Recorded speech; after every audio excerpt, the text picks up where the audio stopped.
안녕하세요. 한재훈입니다. 한국전통서당문화진흥회에서 시리즈로 강의하고 있는 논어 강의 11번째 편 선진편 강의를 시작하도록 하겠습니다. 여기 보시면 선진편에는 약간의 설명이 붙어 있는데요. 이렇게 되어 있습니다. 차편은 이 편은 다평 제자 현부하니 제자들의 현, 어질고 그렇지 않음, 현부에 대해서 평론한 것이 많으니 범 25장이라 25개의 장으로 되어 있다 그랬습니다. 그래서 이 편은 뭐 그렇지 않은 내용들도 있지만 대부분이 제자들에 대한 잘잘못, 훌륭한 점이라든가 그렇지 못한 문제점이라든가 이런 것들에 대해서 평론해 놓은 내용들이 대부분입니다. 여기까지는 이제 주자가 달아놓은 설명이고 호씨의 이야기를 하나 인용을 해놨는데요. 재밌는 것이 이 편은 호씨가 이렇게 얘기했습니다. 기, 민자건, 언행자, 사요. 민자건이라고 하는 공자 제자의 언과 행에 대해서 기록해 놓은 것이 4장이다. 넉 장이다. 그러니까 25개의 장 중에서 4개의 장은 민자건의 언행에 대해서 설명을 하고 있다는 겁니다. 그것이 사실은 이 장에 안연에 대한 이야기가 더 많습니다. 안연이라는 제자에 관한 이야기가 더 많음에도 불구하고 민자건에 특히 주목하는 것은 뭐냐면 다른 논어의 다른 편들에 비해서 민자건의 언행을 기록해 놓은 4개의 장이 하나의 편에 있는 것이 이게 유일하거든요. 그러니까 다른 편에서는 민자건을 그렇게 많이 다루고 있지 않은데 특별히 이 선진 제11편에서 민자건에 대한 언행이 많이 소개가 되고 있다는 점에 주목을 하는 것이죠. 그런데 이 4개의 장 중에 한 장은 기1은 직칭 민자하니 그랬죠. 그러니까 민자라고 할 때 이 자자는 선생님이라는 뜻의 자자고 요 민자건 할 때 요 자건은 요것은 자입니다. 그래서 같은 자자가 민자 다음에 붙어 있지만 민자라고 할 때 이 자자와 민자건 할 때 이 자자는 다른 것이죠. 그래서 자로 이거는 이제 쓰고 있는 것인데 그 4개의 장 중에 한 개의 장은 민자, 민선생님이라고 이제 바로 곧바로 칭하고 있으니 의, 민씨, 문인, 소기하라. 요 의라고 하는 건 이제 호씨가 이 말을 하고 있는 호씨가 의심해 보건대 이 장은 이 편은 이 선진편은 아마도 민씨 문인들, 민자건 문인들이 기록한 것일 것이다. 민자건의 문인들이 기록한 것이 아니겠는가라는 의구심이 든다 하는 것이죠. 이제 그것을 호씨가 얘기를 했는데 주자가 논어 집주 선진 제11편 그 시작하면서 인용을 해 두었습니다. 그러니까 그것은 뭐 그럴 수도 있고 아닐 수도 있는데 한번 유념해 볼 필요는 고려해 볼 필요는 있겠다 싶어서 달아 놓았다고 부록해 놓았다고 보시면 되겠습니다. 자, 그래서 이제 제일 첫 번째 장부터 보시면 자왈 선진이 예약의 야인야오 후진이 예약의 군자야라 하나니 여용지인된 즉 오종선진홀이라 이렇게 되어 있습니다. 선생님께서 말씀하셨다. 선진이 예약의 야인야오 선진이 예악에 있어서 예와 악에 있어서는 야인이고 후진이 예악의 군자야라. 후진이 예와 악에 있어서 군자다. 라고 하나니 누가 이렇게 말을 하느냐 하면 그 당시 사람들이 이렇게 얘기를 하나니 그 당시 사람들의 이제 이야기를 공자가 인용을 하시면서 여용지인된 만약에 그것을 써야 한다면 그것이라고 하는 것은 여기 이제 예약이라고 제가 달아두었는데 그러니까 앞에서 나왔던 요 예약을 만약에 내가 실제 나라를 다스리는 기회가 주어져서 저 예약을 다스리는데 이제 활용을 한다고 한다면, 즉 오종선진호리라, 나는 선진을 따르겠다, 이렇게 얘기를 했습니다. 자, 이것이 이제 직역인데요. 우선 이 선진과 후진이라고 하는 이 표현은 무슨 뜻이냐? 그러면 먼저 나아간 사람들, 나중에 나아간 사람들, 이런 뜻입니다. 그래서 어떤 학문이라든가 어떤 분야에, 여기 같으면 이제 예학 분야가 되겠죠. 이 분야에, 어떤 분야에 먼저 나아간 사람들, 나중에 나아간 사람들, 그러니까 이제 선배들, 후배들, 이런 의미가 되겠죠. 옛 사람들, 현재 지금 사람들, 이런 의미가 되겠습니다. 그래서 이제 요것이 옛날 혹은 선배, 이런 거라면 요것은 현재, 후배, 이런 의미로 이해를 하시면 되겠습니다. 그 다음에 이제 이 예약에 대해서 좀 생각을 해보아야 되는데, 예약은 앞에서도, 논어 앞부분에서도 여러 차례 등장을 했습니다만, 예악은 본질이 있고요. 그 다음에 형식이 있습니다. 형식. 이 본질을 한 글자로 질이라고 논어에서는 얘기를 하고 있고요. 요것을 문이라고 이야기를 합니다. 문. 그래서 예와 악은 전부 본질과 형식이 같이 이 구성을 하고 있는데, 예를 들면 예다 그러면 본질이 뭐냐? 그러면 슬픔, 내가 아는 누군가의 죽음으로 인해서 내가 맞게 되는 슬픔, 이것을 본질이라고 할 수 있습니다. 만약에 그것을 본질이라고 한다면 형식이 뭐냐? 그러면 그것이 상례가 됩니다. 어떤 분의 죽음에 내가 슬픔이라고 하는 감정을 갖게 되면 그 슬픔을 어떻게 표현을 할 것이고, 그 표현을 하는 방식을 어떻게 할 것이며, 기간은 어떻게 하실 것이며, 형식은 어떻게 할 것인가, 이런 것들을 문이라고 그래요. 그런데 그 상례라고 하는 구체적인 절차들을 진행을 하는데, 중요한 것은 그 이전에 슬픔이라고 하는, 그 돌아가신 분에 대한 살아있는 나의 슬픔이라고 하는 것이 본질이죠. 이것은 다른 것도 마찬가지입니다. 사랑, 누군가를 사랑하거나 존경한다. 그러면 그 사랑하는 사람과 존경하는 분에 대해서 내가 그 감사와 사랑의 표현을 어떻게 할 것인가 하는 이제 감사가 있다 그러면 이것을 어떻게 할 것인가, 그러면 이제 여기가 예를 들어 혼례다. 뭐 옛날 사람들이 사랑을 해서 혼례를 치르고 그러지는 않았겠습니다만, 그렇지만 설명을 드리자면 그런 겁니다. 그 사람을 내가 사랑을 하는데 그 사람과 사랑을 해서 평생을 함께 살고 싶다. 그럴 때 그것을 어떠한 형식에 담아서 혼례라고 하는 것을 치름으로 인해서 부부의 연을 맺고 한 가정의 부부로서 가정을 꾸려갈 것인가 하는 부분, 또는 어떤 분을 존경하고 감사하다 그러면 그 존경하는 표를, 감사하다는 표를 어떻게 형식에 담아서 표할 것인가, 이런 것들이 이제 말하자면 형식에 해당한다고 볼 수가 있겠습니다. 음악도 마찬가지죠. 음악이라고 하는 것도 음악을 만드는 사람 혹은 음악을 연주하는 사람의 감정이 있겠죠.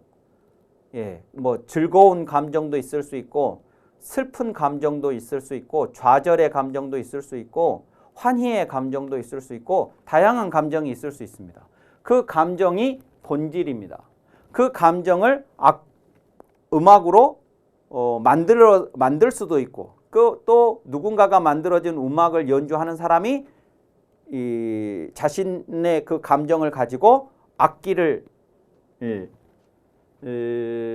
마주해서 그 악기에다가 실어서 이제 소리로 표현을 하는 것이 형식입니다.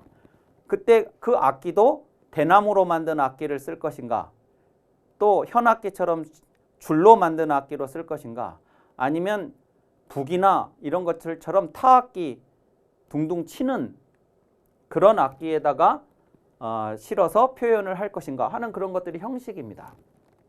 그래서 이제 본질하고 형식 이것이 중요한데, 여기 이제 야인이라는 말하고 군자라는 말이 나왔습니다. 근데 저 앞쪽에서 논어 앞에서 어떤 말을 했냐 그러면 문이 문승질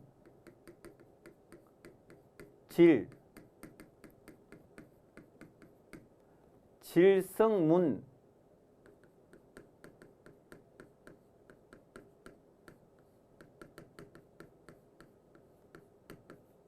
문승질자가 있고 질승문자가, 그러니까 이거는 형식이 본질을 압도하는 자, 이것은 본질이 형식을 압도하는 자, 이길승자는 압도하다 이렇게 이해를 하시면 되는데 이런 경우에 이것을 사라고 했고 이런 경우에 이것을 야라고 했습니다.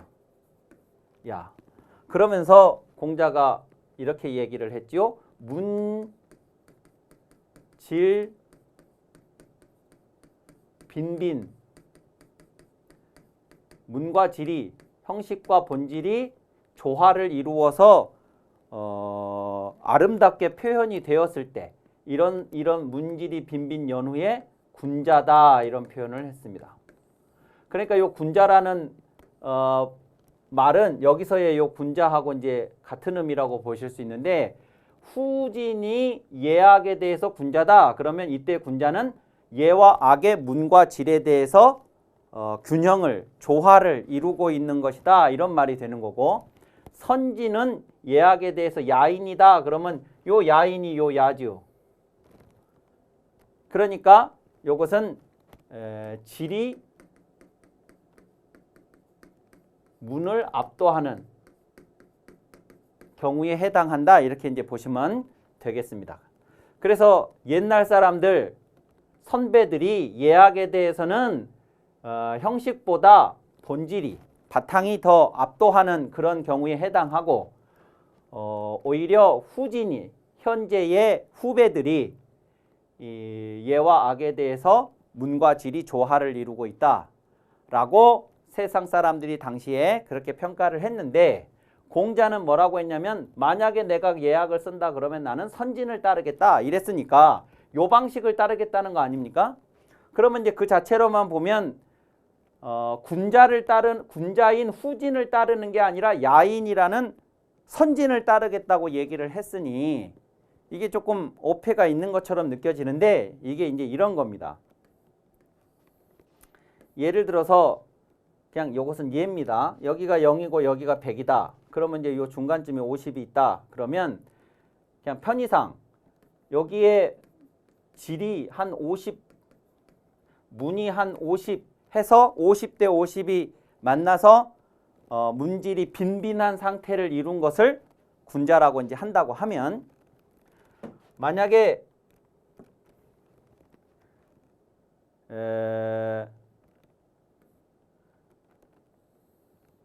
요만큼이 문이고 요만큼을 질이라고 하면, 그러면 질은 한 35% 정도고 문이 65% 정도라고 하면 문이 질을 압도하는 거잖아요. 그런데 당시 사람들은 오히려 문이 이렇게 65% 질이 35%인 이것을 문질이 빈빈한 것이라고 보았습니다. 원칙적으로 얘기하면 이것은 사여야 되는데 형식만 추구하는, 겉만 화려한 이런 것으로 평가받아야 되는데, 오히려 당시 공자가 사셨던 당시에는 오히려 그것을 빈빈이라고 얘기를 해놓고 보니까, 그러면서 이것을 군자라고 평가를 하는 거죠. 이렇게.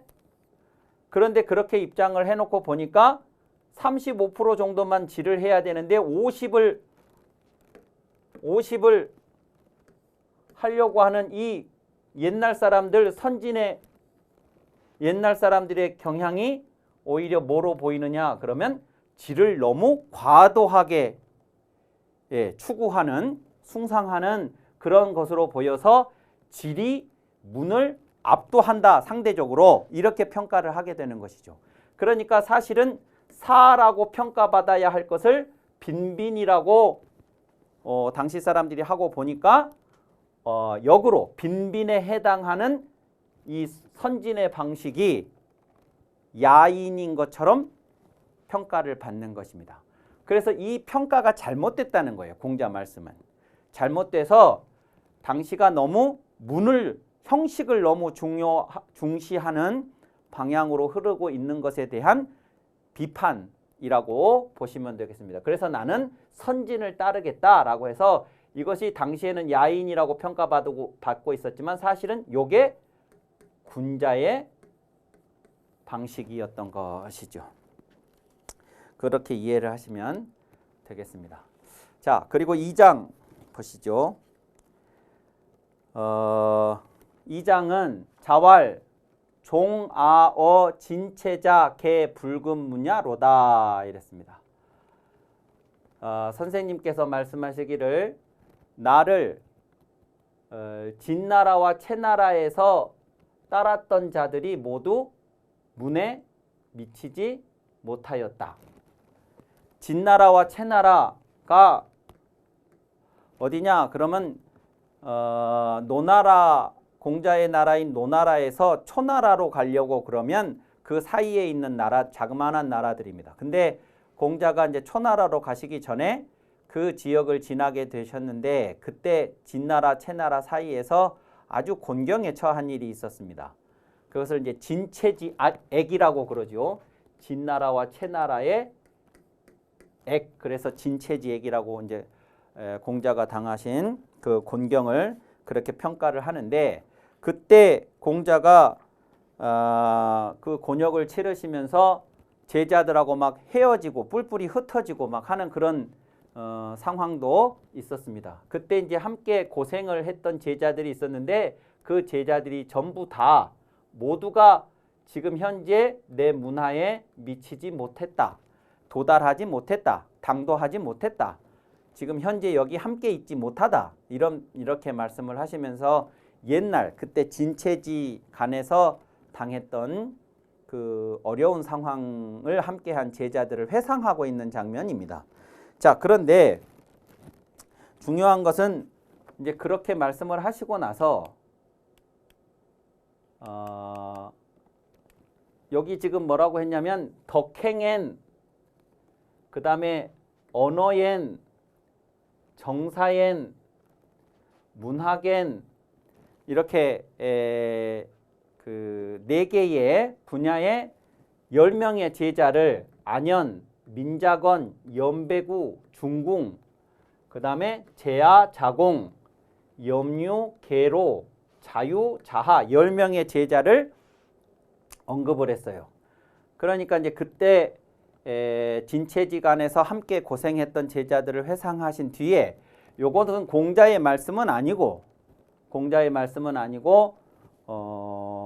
그 공자 문화의 제자들을 평가했던 당대에 평가했던 이러이러한 분야에는 이러이러한 제자들이 훌륭했다라고 하는 그 평가를 인용을 해서 실어 놓은 것으로 이제 보통 이해를 하고 있습니다만 덕행 분야에 안연이라는 제자, 민자건이라는 제자, 연배구, 중궁이라고 하는 이 4명의 제자가 다른 어떤 제자들보다도 뛰어났고 언어엔 제야, 자공이요. 언어 분야에서는 제야와 자공이 뛰어났고 정사 분야, 국정을 담당해서 이제 업무를 처리하는 정사 분야에서는 염류와 계로가 자로죠.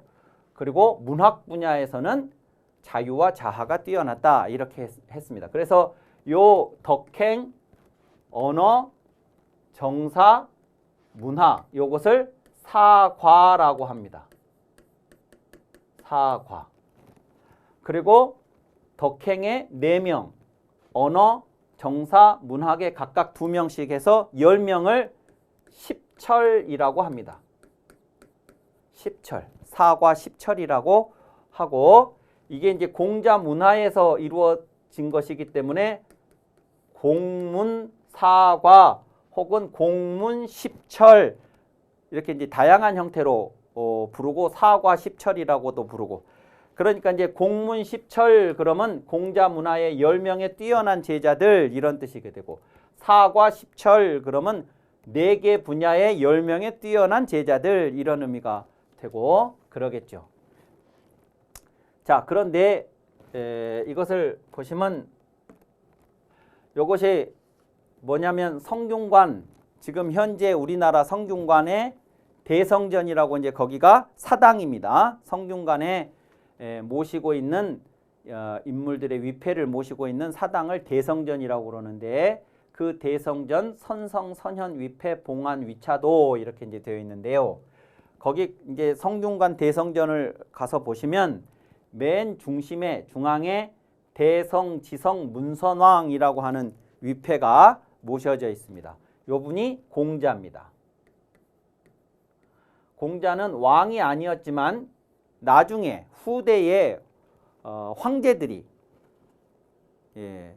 중국이나 우리나라나 후대의 황제들이 이 공자를 자신들의 스승으로 생각을 해서, 자신들은 황제이고 임금이고 그런데 공자를 평민의 위치에다가 한낱 그 관리의 위치에다가 둘 수가 없어서 저분을 이제 추존을 하게 됩니다. 추존을 여러 차례에 걸쳐서 해서 최종적으로 대성, 지성, 문선왕이라고 하는 이제 왕의 호칭을 추존을 하게 된 것이죠. 그분이 이제 제일 중심에 이렇게 있고, 그러니까 여기도 이제 대성전이라고 전을 쓰는 것입니다. 왕을 모시고 계시는 곳이니까. 그 다음에 항상 그 사당에 가시면 위패를 읽는 방식이 중심에 주향, 이분을 이제 주향이라고 그래요. 어느 사당이든 뭐 서원을 가든 향교를 가든 어디를 가든 정 중심에 계시는 그 사당의 가장 중심 인물을 주향이라고 그러고, 그 주향에서 나머지 이제 다른 분들이 더 모셔져 있다 그러면 항상 그 방법을 어떻게 그 위패를 이해하는 방법이 어떠냐 그러면, 중심에서 왼쪽, 중심에서 이제 앞을 바라보고 있다 그럴 때 왼쪽, 이 왼쪽 여기를 이제 옛날 방식으로 하자면 여기를 소라고 하고 여기를 이제 목이라고 하는데, 우선 왼쪽을 먼저 봅니다. 그러면 왼쪽에 연국, 복성공, 안자 이렇게 돼 있죠. 요분이 안현입니다. 그 다음에 왼쪽이 1번이면 그 다음 맞은편 오른쪽이 2번이 돼요.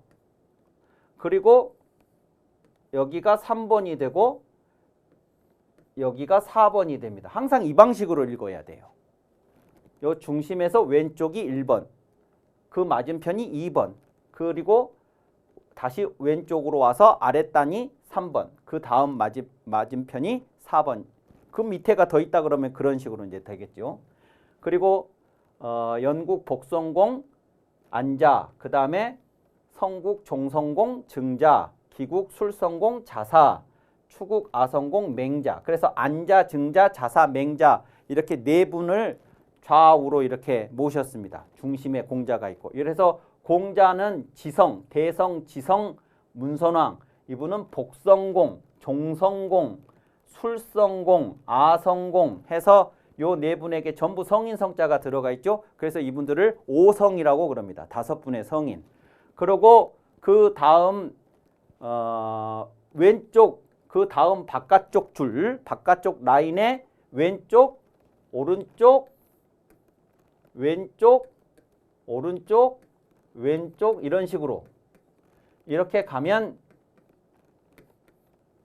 여기가 요 연두색으로 지금 되어 있는 요게 공문 십철 이렇게 이제 되죠.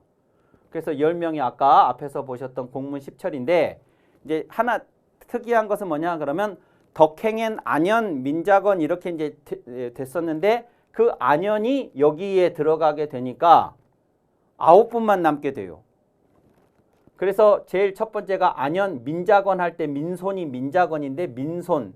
그 다음에 염경이 염배구, 염옹이 중궁, 제여, 그 다음에 단목사가 자공, 염구, 그 다음에 중유, 언원, 복상, 자유, 자하.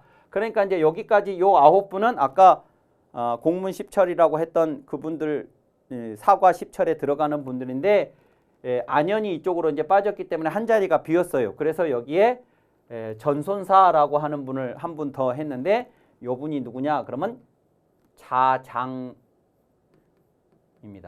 자장이라고. 자유, 자하, 자장 하는 이제 그분을 한 분을 더 모셔서 이렇게 공자 제자 10분을 모두 모시게 된 겁니다. 그래서 이제 보시면 여기가 이제 5성, 여기 5성이라고 되어 있죠. 5성이고 그 다음에 여기가 공문 10철이다. 이렇게 이제 보시면 되고 그 아래에는 이제 우린 조선에서 이제 요 성균관을 건립을 했기 때문에 조선이 성리학의 나라라서 성리학에 기여한 분들을 송조 6현이라고 해서 그 아래에 모셨고 그 바깥쪽 라인에 한국 18현, 예전에는 동국 18현이라고 그랬는데 우리나라의 18분의 현인들을 거기에 이제 모셨습니다.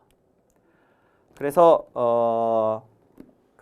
저 성균관의 위패가 지금 여기 우리가 보았던 선진제 11편 2장에 나와 있는 공문 10철을 그렇게 이제 모셨다 하는 것도 참고 삼아 알아두시면 좋겠습니다. 이번 강의는 이것으로 마치고 다음 시간에 이어서 하도록 하겠습니다. 감사합니다.